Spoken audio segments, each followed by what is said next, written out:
간혹 케이블 TV에 국내의 유명한 설교가들의 설교를 들으면 좀 부러울 때가 있습니다. 야, 어쩌면 저렇게 재미있게 얘기를 할까. 개그맨이 와도 뒤지지 않을 만큼 참 재미있게 얘기한다. 또 간증을 들으면 마음이 찡하고 정말 눈물이 펑펑 쏟아지는 감동적인 이야기들이 있어요. 나도 저렇게 말할 수 있으면 참 좋겠다. 박 목사는 인상에서부터 말투까지 너무 좀 어려워. 제 스스로 늘 반성하면서 좀 더 노력하도록 애를 쓰는데 수십 년 노력한 게 그래도 이 정도 되는 거죠. 때로는 우리가 당회를 하든지 또 직원회를 하든지 남녀전대 원례회를 하든지 또 예배 후에 교회에서 집회 모임이 있든지 구역 모임 또 가정에서 또 일상에서 사람들을 만날 때 우리가 내가 하고 싶은 말을 다 할 수 있고 내가 표현할 수 있는 것을 다 표현할 수 있다면 얼마나 좋을까. 때론 그런 생각이 들 때가 있어요. 참 답답하게 그런 소리 하면 소리를 질러서 야단도 치고 싶고 때로는 나도 사람인데 이러면서 호소하고 싶은 생각이 있을 때도 있고 우리가 개인적인 감정을 드러내고 표현하고 하고 싶은 말을 하고 행동하고 싶은 대로 행동하고 싶을 그런 욕구와 충동이 있을 때가 있죠. 여러분 혹시 한번 생각해 보신 적이 있습니까? 오늘 디모데에게 두 번째 편지를 보내는 바울이 복음 전도자로 평생 목회자로 선교사로 신학자로 저술가로 그렇게 헌신했는데 바울 사도가 참 재미있는 사람이었다. 바울 사도가 무지 웃겼어. 이런 교회사의 증언이 있는지. 바울 사도가 얘기하면 눈물이 그냥 쫙 빠지고 사람들이 그냥 빨려 들어가는데 얼마나 감동적인지 몰라. 이런 얘기 들어보신 적이 있어요?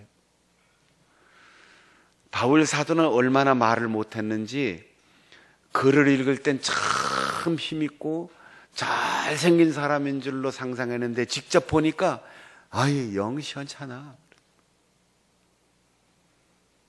눈도 쬐끄맣고 머리는 벗어지고 코는 매부리 코에다가 등은 구부러지고 키도 작고 안짱다리에다가 바울 사도의 외모는 그 겉모습을 보고는 도저히 권위를 인정할 수 없을 정도로 아주 보잘것없는 사람이었어요.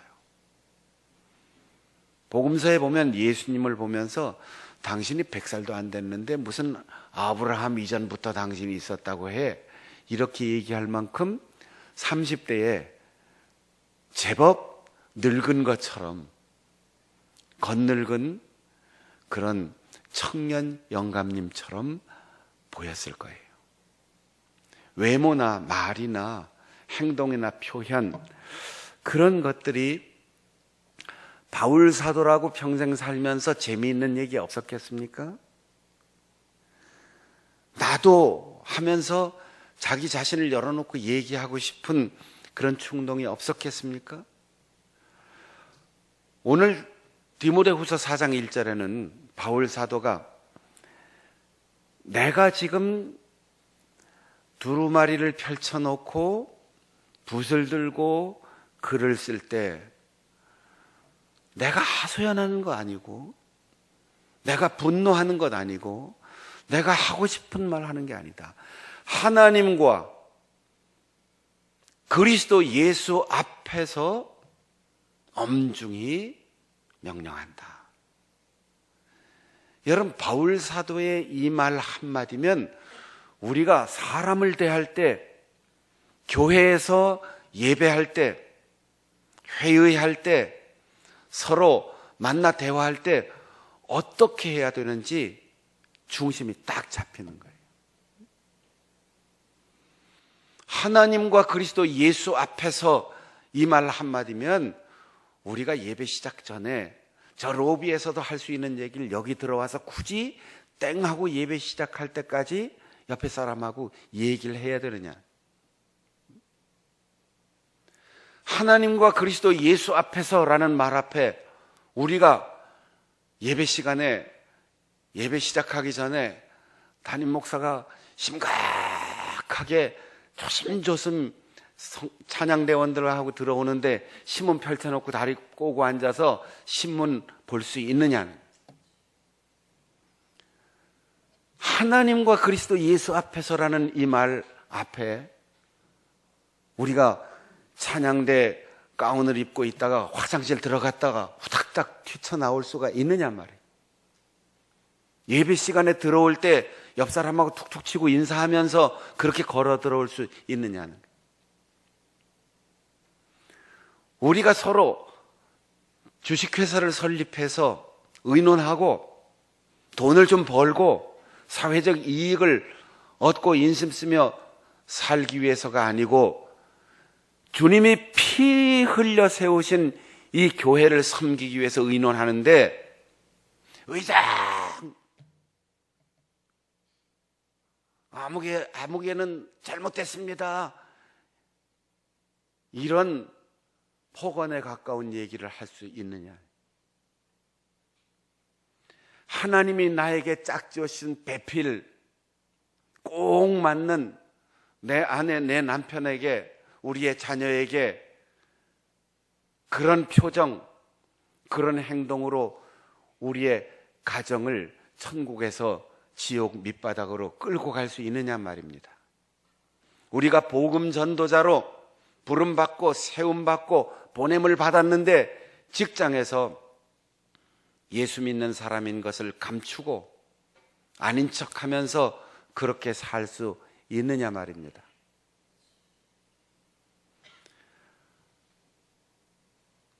나는 그렇게 재미있게 설교하고 그렇게 감동적인 얘기하면서 성경을 읽어놓고 아무 관계없는 얘기를 하고 끝나는 목사님들에게도 물어보고 싶어요.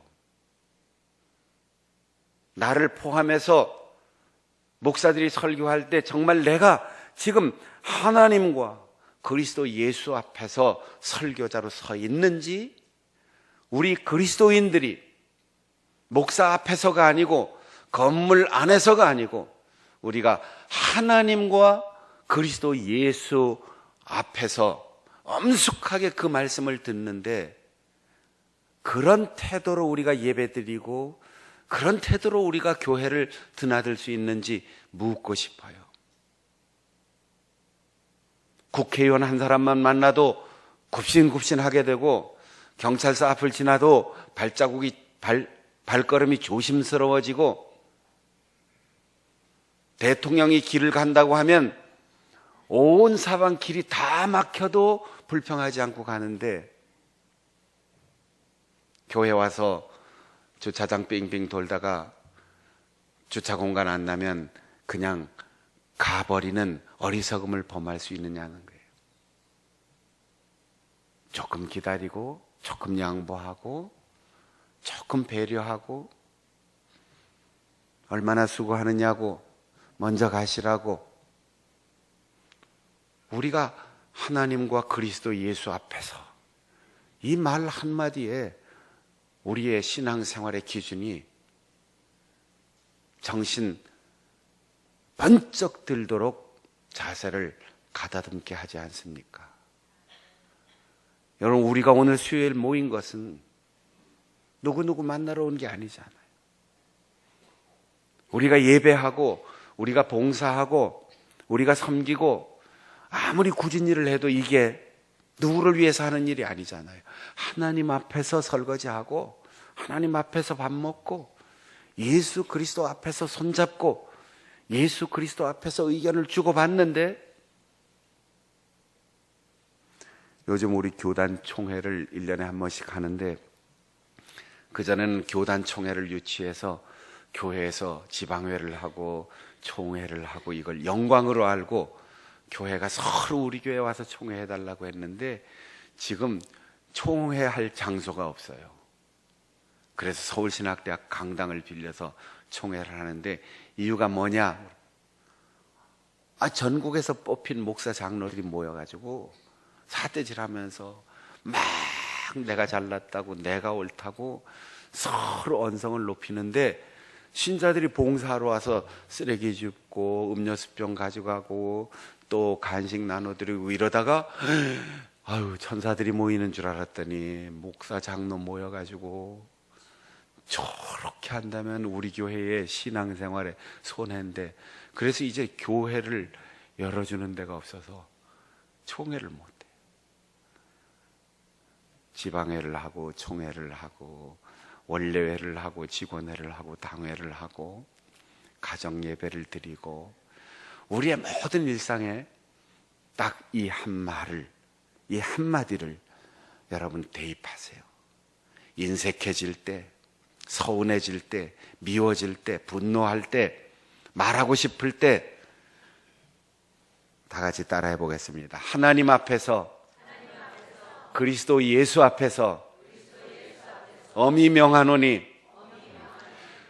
내가 지금 하는 말이 이 바울 사도의 말 앞에서 네, 나도 그렇습니다 라고 할 때 우리는 말할 수 있고, 내가 하는 모든 행동의 기준에 어떻게 할까라는 기로에 섰을 때 나는 지금 하나님 앞에 서 있습니다.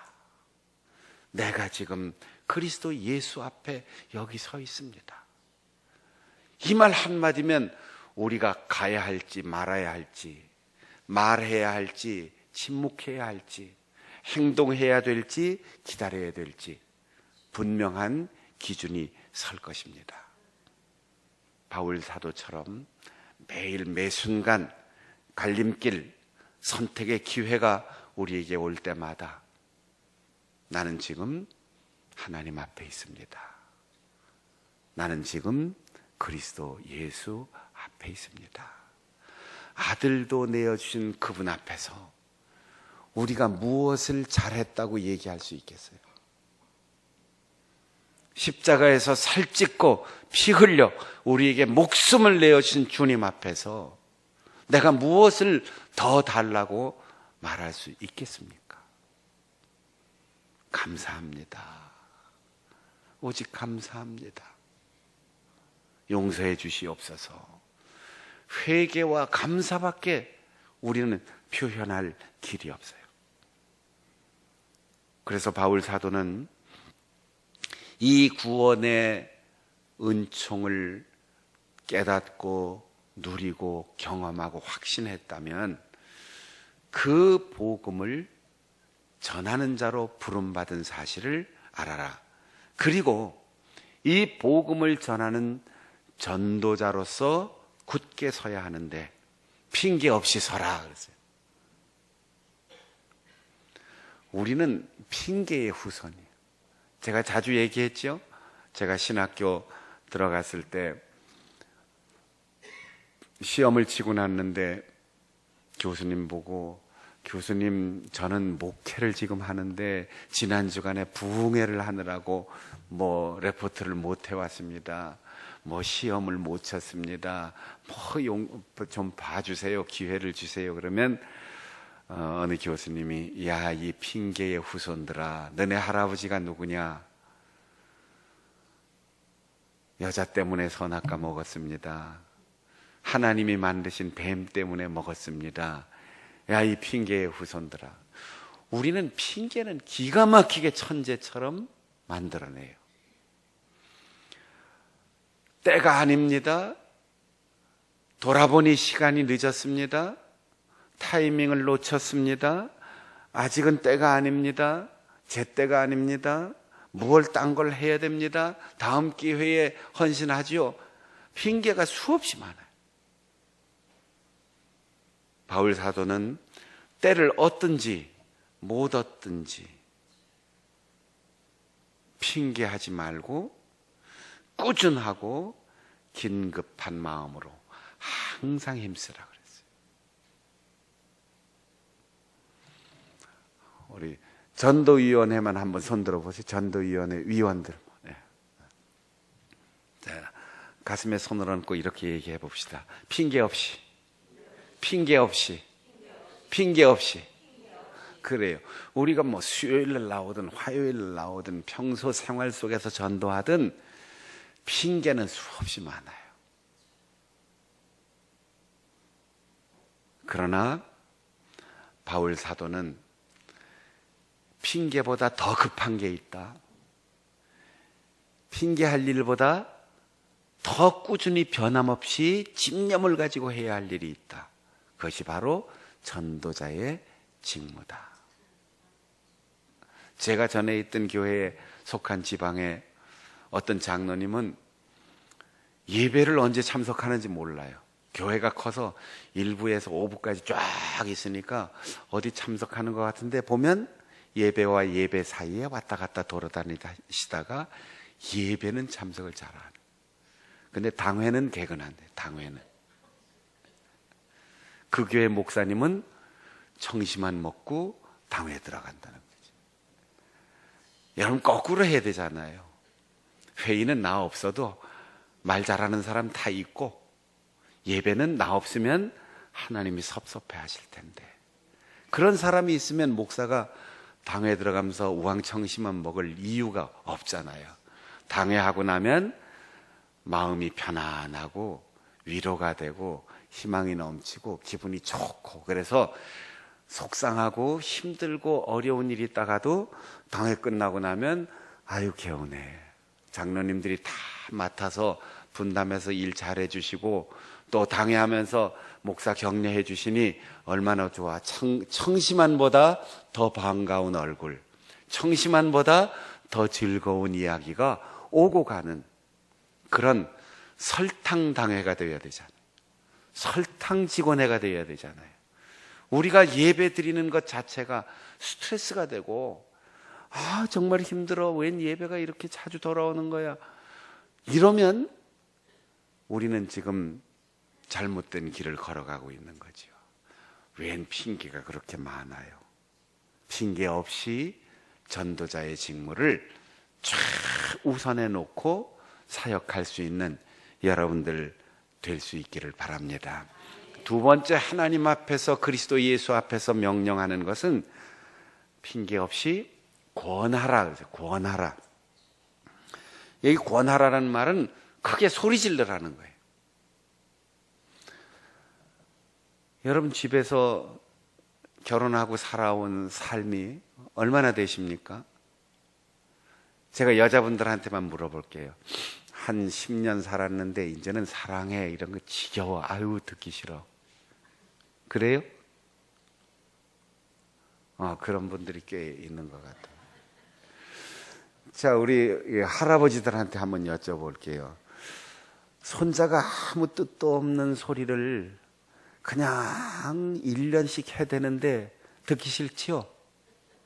뭔 소리인지는 모르겠는데 옹알옹알 하면서 웃으면서 할아버지 소리도 못하면서 뭐 이상한 소리 계속 하는데 그 돌 될 때까지 한 1년 들으면 지겹고 기분 나쁘시죠? 할아버지들. 그렇지 않아요? 지겨우신 분도 있는가 봐요. 바울 사도가 복음 전도자들에게 핑계 없이 계속 얘기하라는 거예요. 계속. 무슨 얘기를 하라고 하느냐 하면 권면의 말을 해라. 격려하는 말을 해라. 그것도 오래도록 꿋꿋하게 가르치는 말. 아이들 입장에서 이 돌쯤 되는 아이들이 아이고 잘한다, 아이고 잘한다. 그래 따로 한 걸음. 아이고 아빠, 엄마.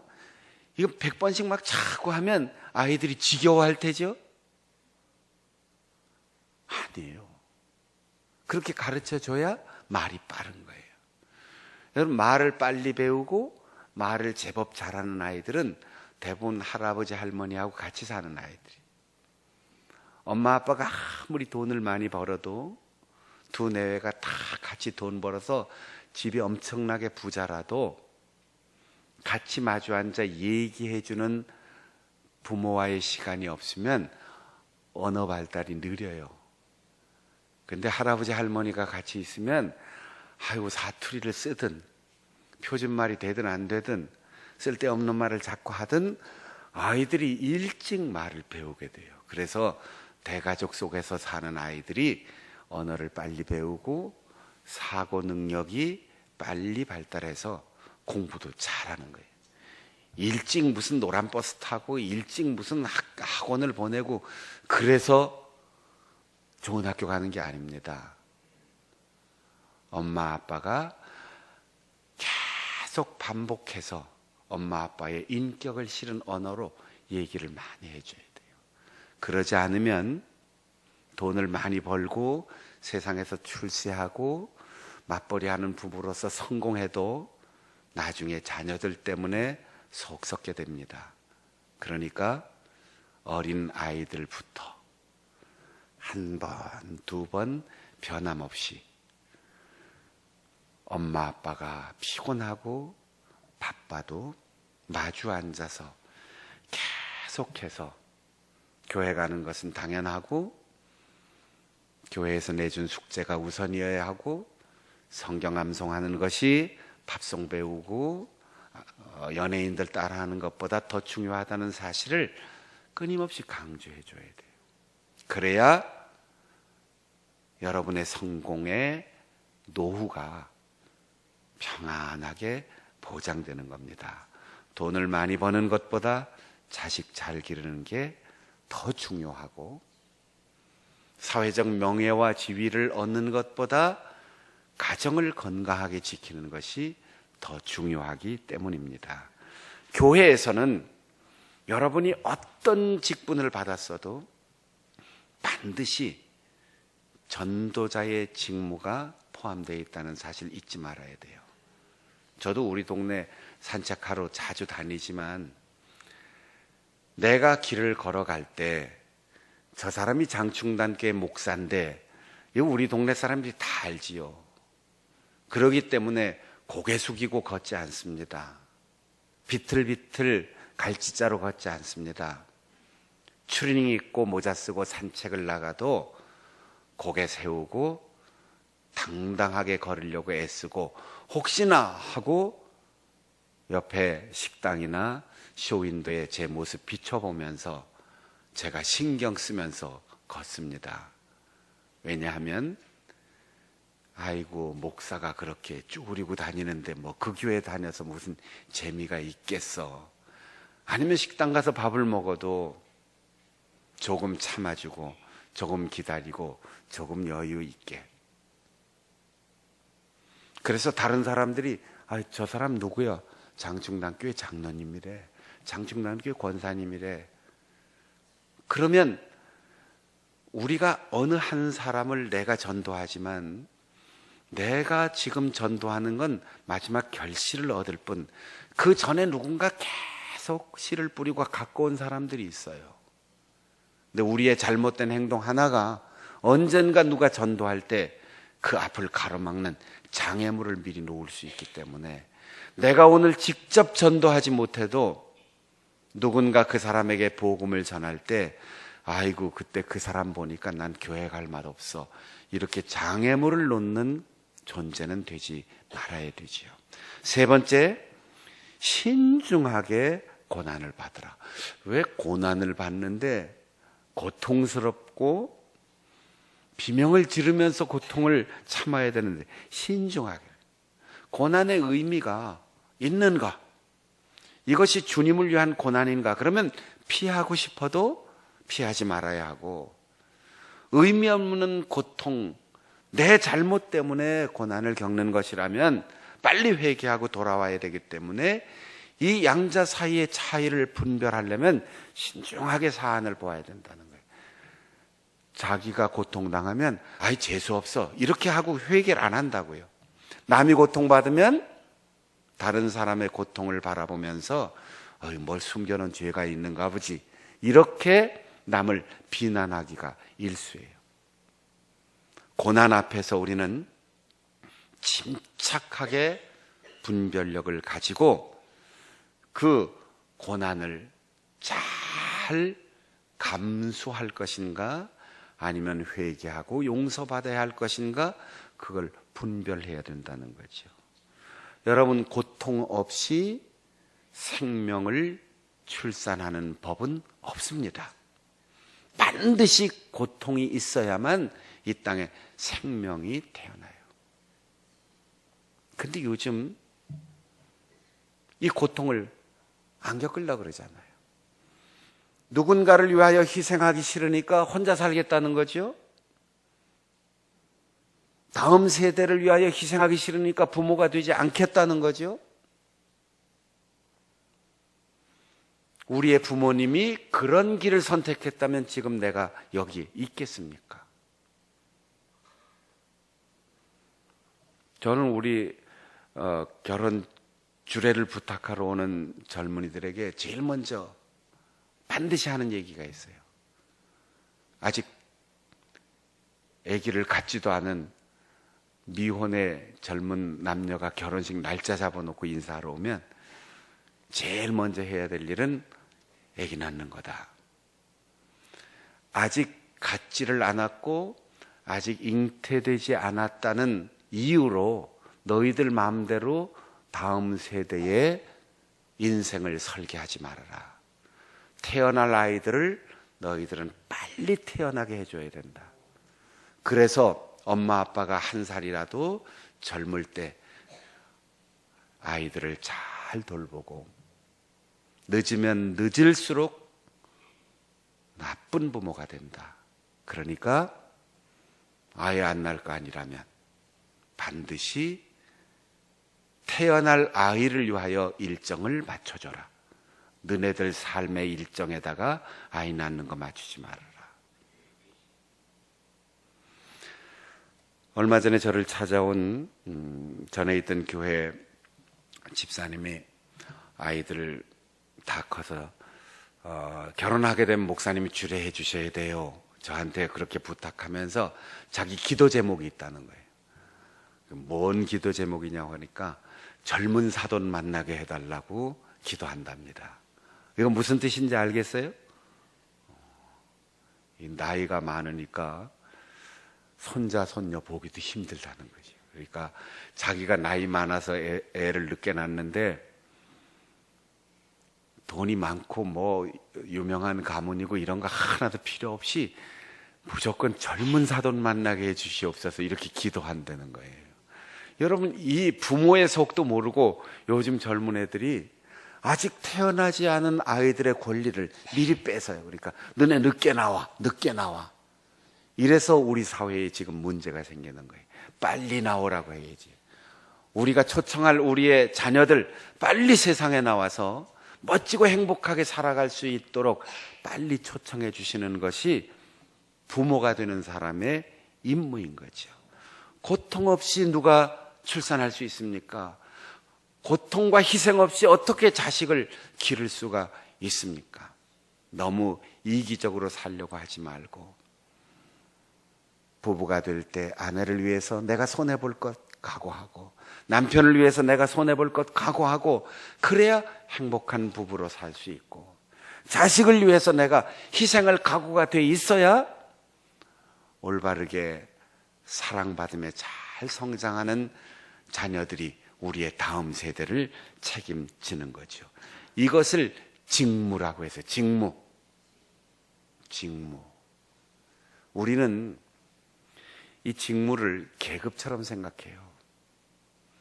교회에서 집사가 되고 권사가 되고 장로가 되고 목사가 되고 전도사가 안수를 받고, 이거를 계급이라고 생각한다. 우리의 모든 직무는 섬김입니다. 너의 직무를 다하라 라고 할 때 이 말이 헬라어 성경에 디아코노스라고 쓰여 있는데, 디아코니아라고 쓰여 있는데, 이게 섬김이에요. 섬김. 너의 섬김의 직분을 다하라.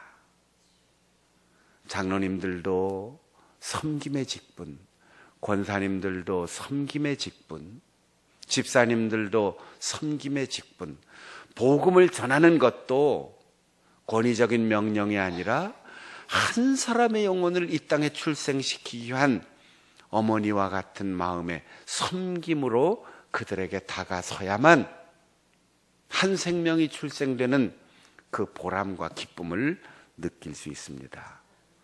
전도자라는 말은 천사라는 뜻이, 천사, 하나님의 사자. 우리는 전도자의 직무를 수행하면서 하나님이 주신 두 가지 역할을 합니다. 하나는 선포하라라고 할 때 성령의 사역을 하는 것이고, 전하라라고 할 때 천사의 역할을 감당하는 겁니다. 여러분 모두가 성령 충만한 성령 사역자, 만나는 사람에게 저 사람과 만나지 않았으면 내 인생이 어떻게 됐을까? 아직도 죄악 중에서 헤매고 있을 텐데 그분은 나에게 하나님께서 보내신 천사였어. 그래서 우리 장로님은 목회자에게 천사입니다. 우리 권사님은 우리 교회 천사입니다. 우리 부목사님, 전사님 새로 오시면 천사가 새로 왔습니다. 보낼 때는 천사를 키워서 우리가 보냅니다. 오늘 만나는 사람, 저 사람이 나를 천사처럼 고백하고 대할 수 있도록, 내가 만나는 사람이 천사가 될 수 있도록 그렇게 살아간다면 죽어서 천국이 아니고 내가 사는 오늘 우리 집, 오늘 우리 교회가 천국이 될 터인데, 이 천국을 만들어 가기 위해서 한 영혼을 출산시키는 그 고통을 기꺼이 감당해낼 수 있는 우리 전도위원회, 그리고 우리 모든 성도들 될 수 있기를 바랍니다.